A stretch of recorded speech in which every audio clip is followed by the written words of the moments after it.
Bom dia, pessoal, tudo bem? Boa segunda-feira, feliz 2019, que um ano aí sensacional, incrível, né? Para todo mundo surpreenda vocês, tá bom? Muito feliz aí. Estamos de volta com o vídeo hoje, nossa segunda-feira. Eu vou começar, como eu tinha dito, uma série sobre cinema e o oculto, né? Quer dizer, não só o oculto, mas como o cinema, obviamente eu sou fã, né? Muito do que eu faço hoje é porque eu cresci vendo cinema, mas a gente precisa entender o que que é o cinema, como nasceu, né? Toda a questão de como, né, ele pode ser usado também para influenciar, enfim, vai ser bem bacana.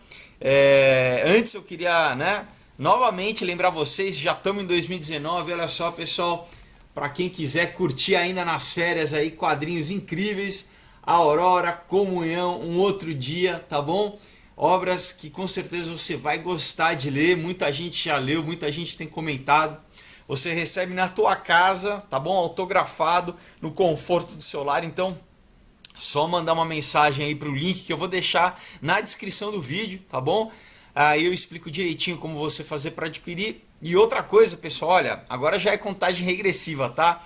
Eu tava avisando, vamos viajar para Israel em maio desse ano, tá bom? Vai ser incrível, então já faça, né? Já passou Natal, Ano Novo, já dá para fazer, começar a fazer o planejamento. Não deixa para última hora, são poucas vagas, né? Vocês viram aí, a gente Brasil tá especialmente com uma relação aí com Israel, né? A gente teve o Netanyahu aí, é um ano que com certeza vai ser importante para, se você não foi para Israel, para você ir, para você conhecer. Nós vamos para a Turquia também, enfim, fazer todo um passeio ali histórico sobre o mundo antigo, vai ser imperdível. Então, vou deixar também o link da Omega Tours para você entrar, ver as condições de pagamento e já se preparar, tá bom? Você pode dividir, eu acho que até 11 vezes, se eu não me engano. Tá, dá para fazer, pessoal, vale muito a pena, vai ser uma viagem imperdível, eu já fiz, tô louco para voltar, mas olha, é uma coisa que marca você, tá bom? E a gente vai falar de muita história, de muita coisa, vai ser um tempo sensacional, incrível. Então não tem como recomendar mais para vocês fazer essa viagem, tá bom?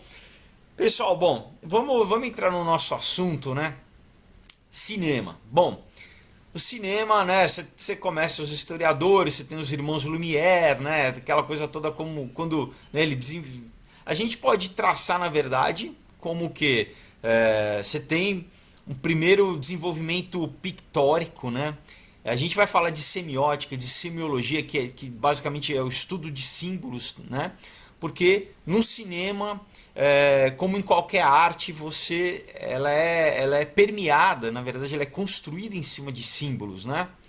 As mídias, mídia é uma palavra que quer dizer meio, né? É o meio pelo qual a gente se comunica, né? Então a fala, por exemplo, é uma mídia. Esse computador que você está me vendo é uma mídia, é um meio, né? E a gente vai entender também toda a conotação espiritual do que, por que você fala um médium, tá? Um médium é uma mídia, é um meio. Então, quando você tem alguém um profeta que traz uma palavra ou um médium, é o que? É alguém que está recebendo informação, ele está sendo um canal, ele está sendo um conduíte, ele está sendo um condutor, tá? De informação de um outro plano, né, para quem acredita, de uma outra esfera, de uma outra dimensão, de uma outra realidade para nossa realidade, né? Então, basicamente, toda a arte é uma o quê? É uma materialização, ela pode ser, a gente pode falar que é uma condensação, é uma cristalização de informação. Desde um livro, né, onde você lê ali códigos, né, que a gente criou na nossa fonética.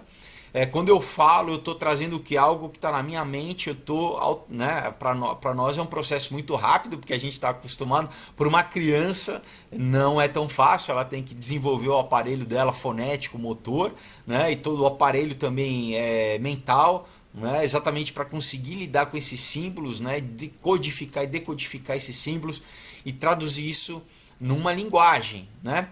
Então eu estou fazendo aqui um apanhado só, pessoal, para a gente começar a entender por que a arte. Lembra que quem assistiu os vídeos da música, a gente fala o quê? Que A música das artes, ela tem um lugar específico porque o som, né?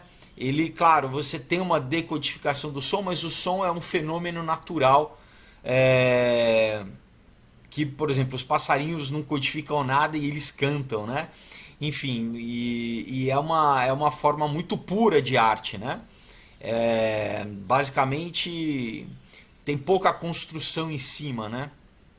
Quer dizer, né, a gente, obviamente, você tem composição, você tem um produtor musical, você tem muita coisa assim, mas o som é um efeito natural, né? Eu pego uma panela e bato, né? Quer dizer, eu encontro na natureza, eu pego uma corda, né? É isso que Pitágoras fazia. Não quero entrar muito na coisa do som, porque já tem toda a série sobre isso, mas, né, notas, escalas musicais eu encontro em qualquer coisa, né? Eu pego um material e conforme eu vou batendo eu vou encontrando notas musicais diferentes. Então,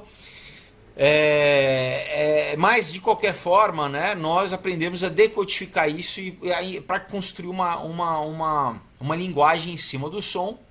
Da mesma forma, com isso, com cores, né, a pintura, o homem foi aprendendo que cor na verdade é o que? Você tem uma escala, né, cromática, visual, né, a luz. Na verdade, as cores são manifestações, conforme a luz vibra, você tá tendo diferentes cores, né?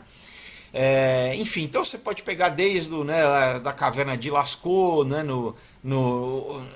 enfim, aquelas pinturas rupestres, né, que eram codificações, mas a gente vai entendendo que a questão dessa palavra da mimese, que eu já falei em outros vídeos, né, da imitação, né, tudo isso tinha um sentido sagrado, tá, pessoal? Isso que eu queria falar da música, né? A música nasceu com o quê? Sempre com uma coisa ritual. Você não tinha uma música recreativa como a gente tem hoje, né? Entretenimento que a gente fala. Ninguém ouvia música para se divertir, né? Como a gente tem hoje. Então, na verdade, a gente entende que a música, como outras artes todas, tem um poder de nos sugestionar para provocar uma manifestação em nós, fisiológica, mental, espiritual, emocional e espiritual. Então isso que eu queria deixar claro para vocês, pessoal, que toda arte, toda forma de arte que tem uma qualidade representativa, interpretativa inerente a ela, pode ser na literatura, pode ser no quadrinho, pode ser no teatro, pode ser no cinema, né? Ela imita a natureza, ela imita a realidade, ela reproduz a realidade até um grau e ela extrapola a realidade, né? Porque eu crio, eu imagino, né? O que muitas vezes pode ser mais real do que a coisa real em si, no sentido de eu posso trazer verdades mais profundas sobre a natureza da vida, porque eu condenso, tá? Eu faço uma compilação de várias realidades, de várias verdades. Porque, por exemplo, que uma história bem contada, ela ressoa tanto em nós, tanto num livro quanto, né, porque uma narrativa, né, uma construção narrativa, ela, primeiro, vários motivos. Primeiro, porque ela nos dá sentido, tá? E por mais que o relativismo moral, essa turma que quer desconstruir tudo, né? Porque quando você desconstrói, você tira o sentido da sociedade e do indivíduo, e daí fica muito mais fácil de dominar, porque, né, nós somos movidos por sentido, nós somos movidos por propósito, né?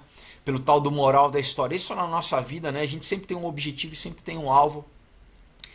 E a sociedade como um todo também. Claro que se eu retiro isso da vida de uma pessoa, porque a pessoa fala, minha vida perdeu sentido, né? Porque você está destituindo, você está falando, porque você está tirando todo um código de valores ali, né? E você está falando, olha, não existe bem nem mal, não existe em cima e embaixo, né? Que enfim, a gente vai entender isso porque na magia, porque na engenharia social. São muitas coisas, tá, pessoal, para a gente entrar, mas eu quero falar de tudo isso pelo prisma do cinema, né? Enfim, então eu estou dando nesse primeiro vídeo aí, levantando umas questões primeiro para deixar você, né, fazer você refletir um pouco, né? Mas enfim, falando sobre a arte, né? Sobre então desde do desenho, vamos dizer que é uma forma representacional, você está imitando a natureza, né? Eu estou desenhando, eu posso fazer uma composição, né? Posso criar um ser que não existe, né? Eu junto um rinoceronte e um homem, eu faço um homem rinoceronte, uma quimera. Mas de qualquer forma, eu estou me baseando na natureza, eu estou pegando coisas que existem na natureza e eu estou misturando elas. Eu estou criando algo novo, mas eu estou, né? Por isso que eu falei da música, né? Porque na música ela é talvez a mais abstrata das artes, né? Ela é a mais próxima da matemática, vamos dizer assim, ela é mais abstrata. Eu posso imitar, né, o canto de um passarinho, mas eu não tenho como musicalmente imitar né, uma cadeira, né? Representar uma cadeira, por exemplo, né? Agora, isso já nas artes pictóricas, né, e tridimensionais, na escultura, enfim, eu posso reproduzir isso. Né, eu posso reproduzir tanto num computador, num desenho, né, mesmo em duas dimensões, dando criando a ilusão de três dimensões, né, tanto como uma tela de cinema, né, quanto, enfim a questão da tridimensionalidade, né? E a questão de estar presente no espaço e no tempo. A partir do momento que você está presente no espaço, você está presente no tempo, você está sujeito à ação temporal. Tá? A gente vai dar umas viajadas aí, meio de filosofia e tal também, mas né, vamos entender. Então, o que acontece? Antes do cinema, o cinema é recente, né? O cinema nasceu no final do século XIX, 1800 e pouco, né? Historicamente dizem que os irmãos Lumière franceses, né? Eles o primeiro filme que na verdade é curtinho, né? A primeira gravação num celuloide, né? E desenvolveu da técnica da fotografia, obviamente, né? De você registrar numa mídia, né? Num material, uma imagem e exatamente com aquela, né? Com a era vitoriana das máquinas e tal, quer dizer 24 quadros por segundo, né? Daí você tem essa, né? É igual você pegar um papel, lembra aquele livro e que tem várias fotinhos de qualquer coisa. Você pode fazer isso no teu caderno, né? Isso eu fazia na escola. A gente iria desenhar cada folha, você desenha uma coisinha, conforme você passa rápido, você cria um efeito de movimento. Cinema vem, né, cinemático, né? É uma palavra do movimento, kinético, né? Vem de por isso que a gente chama no cinema de fotograma. Apesar que hoje em dia nem é mais isso, porque as câmeras são digitais, né? Você não registra mais em filme, né? As novas câmeras. Mas, então, durante muito tempo você tinha o quê? Você tinha uma fita, vamos dizer assim, com vários negativos, né? Uma fita de negativos que registrava. Então, conforme você passava, né, aquelas várias fotos, passava isso rapidamente, isso criar pra gente a ilusão, né? O nosso olho não registrava, quer dizer, registrava inconscientemente. A gente vai entender também daqui a pouquinho a questão da propaganda subliminar, né? Porque exatamente no meio de cada frame, antigamente, né, você, por exemplo, fazia um anúncio de um refrigerante. Então as pessoas, né, você não registrava isso conscientemente, mas o teu olho, né, sem querer, inconscientemente estava registrando e você saía do cinema louco para tomar aquele refrigerante. Isso foi proibido, né? É o tal da propaganda subliminar. Mas enfim, existem milhões de outras formas e outras técnicas de você sugestionar, né? Formas que não são nem físicas, por exemplo, também tem, mas como você escrever alguma coisa, mas de você dentro da história, de você através, por exemplo, da edição do filme, você sugestionar, tá bom? Então, pessoal, eu vou dar aqui, vou falar, fazer uma citação de um cara chamado Edward Bernays, tá? Ele, para vocês terem uma ideia, ele era sobrinho do Freud, tá? E esse cara, ele foi muito importante logo no começo da publicidade. Ele foi uma das pessoas que na publicidade também, como a gente conhece hoje em dia, né? Quem vai fazer, né, publicidade e propaganda, né? Essa coisa de você da comunicação de massa e você ser contratado por uma empresa, né, para fazer propaganda do produto, né? Propaganda é uma palavra que vem de origem militar, na verdade, né?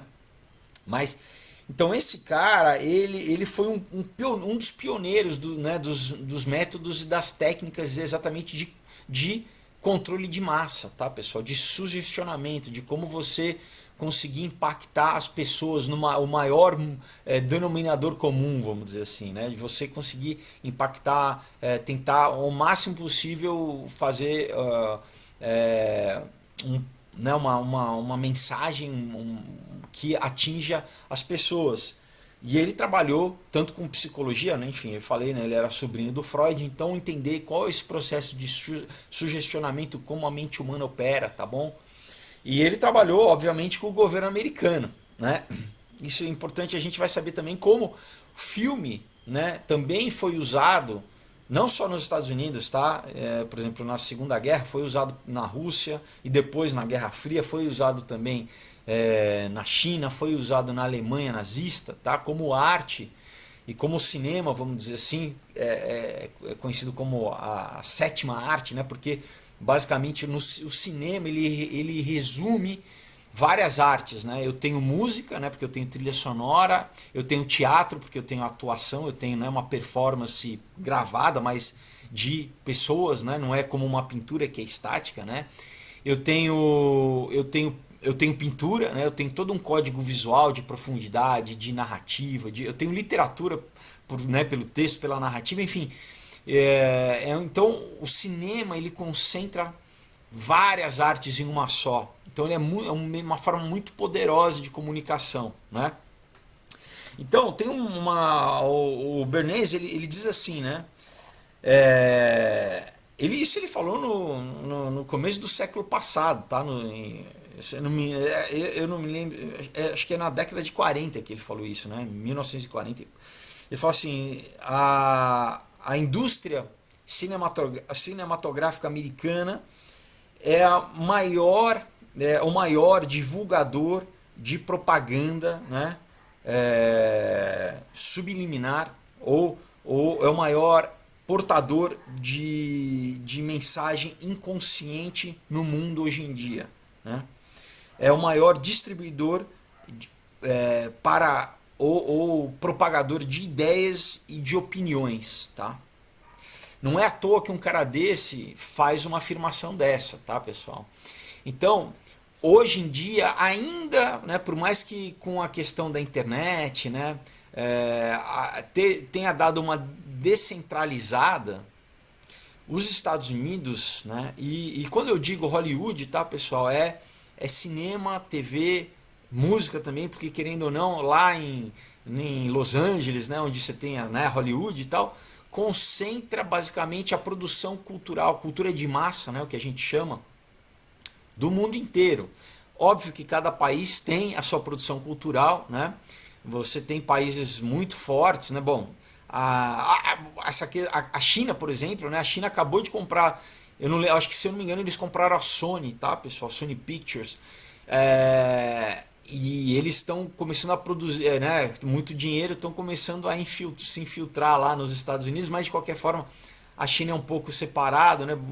Enfim, sem falar de Cuba e sem falar de Coreia do Norte, mas que eles têm, claro, obviamente sua própria propaganda, né? Seu próprio controle, né? E toda a gente pega historicamente, né, na União Soviética também, né? O cinema russo sempre foi um cinema muito forte, né? E depois, mas sempre usado para propaganda e para isso que é importante a gente entender, para passar conceitos. Por exemplo, você tem filmes do Stalin que o Stalin aparece como Stalin, mas ele interpretado por um ator quase que um super-herói, tá, pessoal? Quase que um filme da Marvel hoje em dia, do Stalin. O que? Enaltecendo a pessoa do Stalin, né? Você criando esse culto à personalidade, como a gente teve um filme aqui chamado chamado Lula, o filho do Brasil, né? Enfim, mas exatamente porque para você, quando, pessoal, você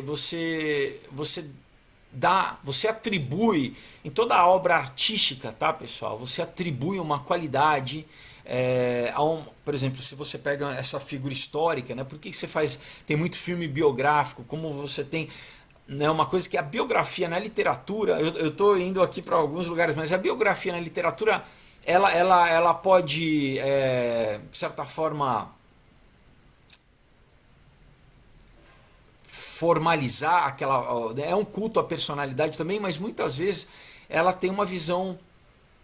Você pode ter no cinema também, né? Uma visão um pouco mais crítica né, de mostrar a parte negativa e positiva, mas muitas vezes no cinema, porque você atribui um grau de narrativa, tá? Você romantiza um pouco, tá, pessoal? Isso que é interessante a gente entender. Tudo isso tem técnica, tá? Isso vai desde a Grécia Antiga, tá, pessoal? Por exemplo, Aristóteles já falava sobre a poética, tem um livro importante para quem estuda roteiro, exatamente de como você contar uma história, como você emocionar e como você, né? Então não é à toa que, por exemplo, né, em todos os países você tem essas figuras históricas que o que ganham monumentos, né, ganham estátuas, né? Isso a gente vê também desde os faraós, desde antes, né? Na Suméria você tinha esses os reis, eles eram que imortalizados na cultura, não só na literatura, não só, né,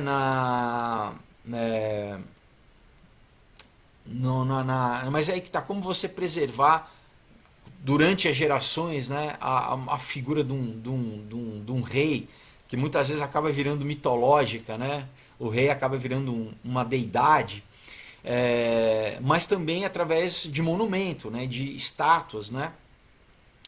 Uma forma moderna da gente fazer isso, como eu estou falando, o cinema é moderno, né? Ele tem cento e poucos anos, o que não é nada, né? Tem pessoas que já tem cento e poucos anos, né? Uma geração, vamos dizer assim, mais do que de tentar imortalizar, né? E o cinema, ainda mais hoje em dia, né, com essa coisa, né, que eu estava falando, né, da estrutura que a gente tem de propagação de massa, porque é o que? É uma mídia que agora, ainda mais com a internet, né, antigamente o cinema já viajava muito, né, porque ele podia ser fisicamente, né, reproduzido diferentemente de um quadro, por exemplo, que você tem ele é um só, ele está fisicamente num lugar e as pessoas têm que viajar para visitar. Se você quiser ver a Mona Lisa, você tem que ir para o Louvre na França, você vai ver reprodução dela, foto e tal, né? Mas para você ver, né, se você quiser ver uma peça de teatro, você tem que ver ao vivo. O cinema não, né? Ele tá registrado ali e toda vez que eu passo ele, né? Que eu antigamente ou ia no cinema, né? Quer dizer, ainda hoje, mas eu vi um videocassete, depois eu vi um DVD, hoje em dia eu vejo um stream, né? Eu tô revendo aquilo, né? Então ele tem essa qualidade meio que atemporal, né? Vamos dizer, e também de não tá preso, né? Não tá fixamente preso num lugar, né? Ele viaja, né? Então, o cinema tem todas essas questões, né, que tornam ele muito, muito interessante, assim, para você fazer propaganda. Como, né, eu estava falando, na Primeira Guerra teve um pouco já, mas principalmente na Segunda Guerra você tinha departamentos, por exemplo, você tem o governo americano tinha um departamento, inclusive em Los Angeles eles tinham um estúdio, tá? Durante muito tempo, hoje em dia, quem mora lá, fica lá em cima do Laurel Canyon, quem mora lá é aquele Jared Leto, lá, né, o ator, que tem aquela banda lá, que enfim, cheio de esoterismo, mas, e ele né, não é à toa que ele mora nesse lugar, mas você tinha esse departamento e você tem muitos atores, tá, pessoal? Você tem uma ligação muito grande. Por exemplo, a Marilyn Monroe, para quem não sabe, ela foi registrada no Departamento de Defesa americano. Você tem inclusive um filme se eu não me engano, do George Clooney, que ele dirigiu, que ele fala sobre um cara que ele era um apresentador de talk show, que ele era um espião, tá? Você tinha, né, e o próprio Tarantino no filme dele lá né, eu tô pensando agora, eu tô buscando no filme dele da Segunda Guerra, que eu esqueci o nome agora, que eu sei que o pessoal vai estar comentando aí. Ele tem um personagem, né, de uma atriz, que é como se fosse não é a Greta Garbo, é a Marlene Dietrich, como se fosse a Marlene Dietrich, que é uma espiã, tá, pessoal? Então, você tem você tinha atores que eram espiãos, tá, durante a Segunda Guerra. Vários foram do exército, tá? O James Stewart, por exemplo, foi do exército, né? Ele foi militar e não só de fachada, tá? Então você tem diretores como Franz Capra, por exemplo, o Frank Capra, que fez filmes de guerra. Além dos filmes dele, né, ele fez filmes de guerra mesmo, né? Então, você tem também, por exemplo, já na Alemanha nazista, a, a Leni Riefenstahl, tá? Que fez filmes pro nazismo. Você tem clássicos, né? Enfim, os filmes muito bonitos, mas inclusive interessante você assistir para entender a mentalidade, né? Nazista, toda a ideologia nazista está tudo refletido ali no filme dela, né? Enfim, então, pessoal, o cinema, tá? Eles desde o começo meio que eles entenderam o potencial, né? A força do cinema, e aí a gente pode entrar, tem milhões de casos e anedotas, né? Para falar sobre essa questão, inclusive também, obviamente, a parte toda espiritual, tá? Ligada ao cinema, né? De simbologia e, enfim, desde o começo você teve cinema pornográfico, desde o começo você teve cinema sobrenatural, ou de terror, ou que abordava a metafísica, tá? Você tem um filme, por exemplo, chamado Intolerância, do D.W. Griffith, que mostra a Babilônia, né?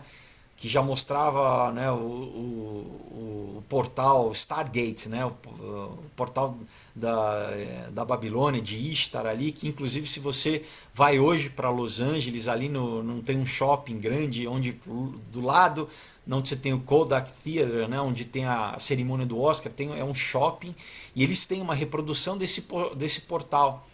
Para quem entende, né, uma questão de ocultismo, a questão desse é um portal estelar, né, o Babylon Gate, é o portal da Babilônia, em tamanho natural, é gigante. Tudo aquilo ali você passa como turista, muitas vezes a pessoa não entende, tira foto, mas não sabe do que se trata ali. Ali não é à toa, pessoal, tem toda uma simbologia. Então, nessa série eu vou começar falando de diretores, tá? De diretores importantes para vocês conhecerem, se vocês não conhecem, para vocês conhecerem, de preferência se vocês puderem assistir os filmes, mas assistir com esse olhar, tá, pessoal? Com um olhar mais crítico, não simplesmente entrar na viagem, né? Eu gosto de assistir filme assim, né? Geralmente os bons filmes a gente entra assim, né? A gente viaja. Tem uma coisa que isso já vem da Grécia Antiga, que é o tal do processo catártico, tá? Que é exatamente você... por isso que lembra que eu estava falando que nós... Isso é um fenômeno humano, né? Nós entramos na história, pode ser uma história, não, um livro, um quadrinho, ou uma história que eu conto para você, ou uma peça de teatro. Você entra, você esquece de você esquece que você está sentado assistindo e você... Né? É mais ou menos como se desligasse ali o teu corpo e você está ou vendo ou imaginando aquela história, você está vivenciando o que o personagem, vamos dizer assim, o personagem que você se identifica, geralmente o protagonista da história, seja homem, mulher, seja um cachorro, um robô, no que for, né? E você passa a vivenciar, experimentar aquilo, as sensações, as emoções. Então,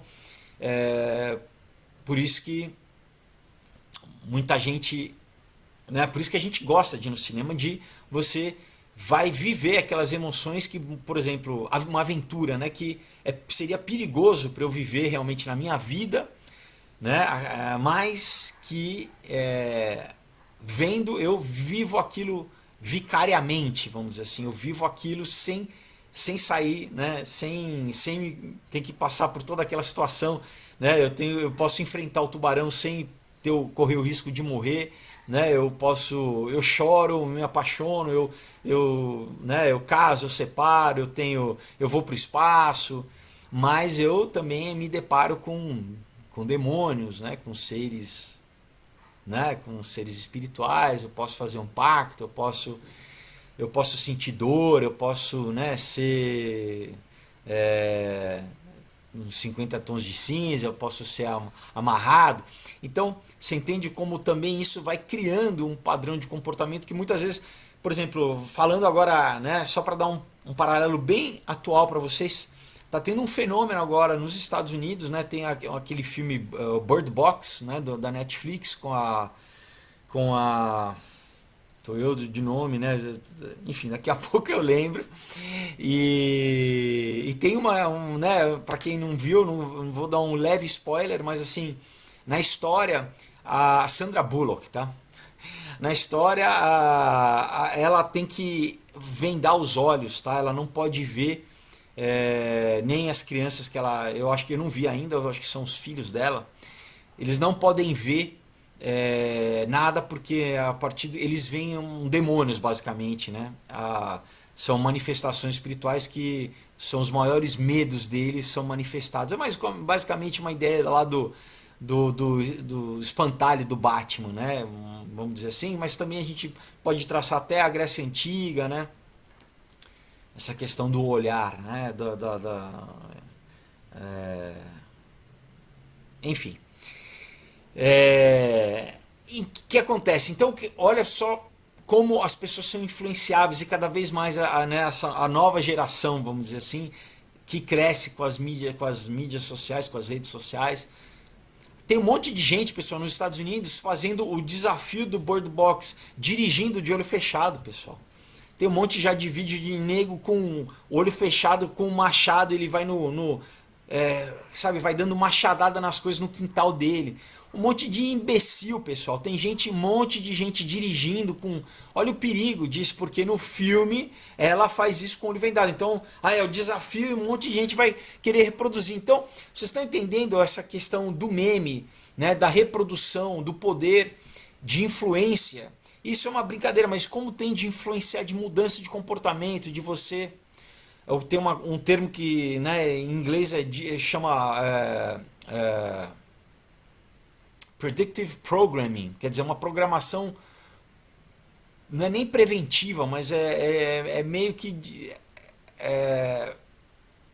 qual que seria a tradução?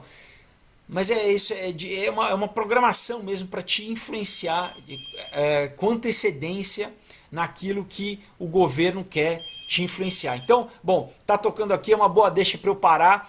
Então esse vídeo foi introdutório só para a gente, né, voltar das nossas férias. Então, novamente, pessoal, olha, os quadrinhos, tá? Quem quiser ler, e eu falo muita coisa disso que eu estou falando aqui, tá? Aurora, Comunhão, um outro dia. E entrem aí na descrição do vídeo e também para quem vamos para Israel, pessoal. Eu quero estar com vocês para a gente estar pessoalmente lá em Israel, vai ser demais, tá bom? Então é isso aí, pessoal. Boa semana para vocês e quinta-feira a gente tem uma palavra aí muito bacana. Tchau.